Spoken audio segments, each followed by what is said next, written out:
வணக்கம் ஃப்ரெண்ட்ஸ். ஐயனார் துணை சீரியலோட வர ப்ரோமோ வந்திருக்கு. அதுல என்ன நடக்க போகுதுன்னு பார்க்கலாம் வாங்க.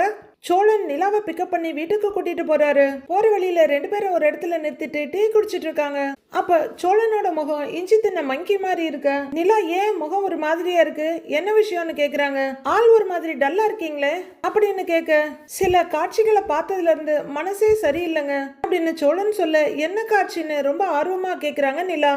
பாண்டி இப்ப கடைக்கு முதலாளி ஆயிட்டான், லீஸுக்கு எடுத்துட்டான், அதனால வேலையெல்லாம் எப்படி போகுதுன்னு பார்க்க பாண்டியோட ஒர்க் ஷாப்புக்கு போனேங்க அப்படின்னு சொல்ல, சரி அதுக்கு என்னங்கிற மாதிரி நிலா பார்த்துட்டு இருக்க. அங்க பாண்டியும் வானதியும் கட்டி பிடிச்சி ஒருத்தருக்கு ஒருத்தர் முத்தம் கொடுத்துட்டு இருக்காங்க அப்படின்னு சோழன் சொல்ல, என்னது கடையிலையா கட்டி பிடிச்சிருந்தாங்களா, முத்தம் கொடுத்தாங்களா அப்படின்னு நிலா பயங்கரமா அதிர்ந்து போய் பாக்குறாங்க. சோழன் அதோட நேரத்துல அடுத்து ஆரம்பிக்கிறாரு. அவங்கள டிஸ்டர்ப் பண்ண வேண்டாம், சேரனை போய் பார்க்கலான்னு சைட்டுக்கு போனேங்க, அங்கேயும் அதே காட்சி தாங்க அப்படின்னு சோழன் சொல்ல, அதே காட்சினா அப்படின்னு பயங்கர அதிர்ச்சியோட கேக்குறாங்க நிலா.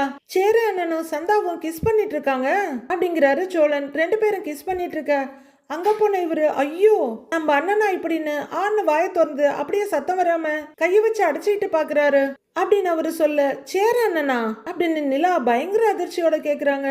அது மாதிரி நமக்கு எதுவும் நடக்க மாட்டேங்குதுன்னு ஒரு வருத்தம் இருக்கும்ல அப்படின்னு சோழன் அள்ளி விட்டுட்டு இருக்காரு. உண்மையிலேயே அப்படி நடந்ததா இல்ல நிலாவை ஆலம்பாக்க இவர் ரீல் சுத்திட்டு இருக்காருன்னு தெரியல. சீரியல் வர்றப்பதான் தெரியும் இவர் அள்ளி விடுறாரா இல்ல அத்தனையும் நிஜமானு.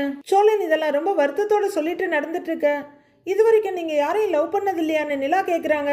இல்லங்கன்னு அவரு ரொம்ப வருத்தமா சொல்ல, அப்ப சீக்கிரமா ஒரு பொண்ணை பார்த்து லவ் பண்ணுங்க, அப்பதான் உங்க லைஃப் நல்லா இருக்கும் அப்படின்னு நிலா. நீ பகல் கனவு ராத்திரி கனவுன்னு எந்த கனவும் காணாதடா, உன் லைஃப்ல எந்த இடத்துலயுமே நான் இல்லைன்னு தெல்ல தெளிவா சொல்லிடுறாங்க. அவ்வளவுதான். கலர் கலரா கனவு கண்டுட்டு குத்தாட்டம் போட்டுட்டு இருந்த சோழன் நொந்து நூடுல்ஸ் ஆயிடுறாரு. இப்போ சொன்னது நீதானா அப்படின்னு எஸ்பி சுஷீலா அவரை சுத்தி சுத்தி பாடிக்கிட்டு இருக்காங்க. யார் பாடினாலும் சொன்னது நிலாதான், அதுல எந்த மாற்றமும் இல்ல. அடுத்து என்ன நடக்க போகுதுன்னு வர எபிசோட்ல பார்க்கலாம் ஃப்ரெண்ட்ஸ்.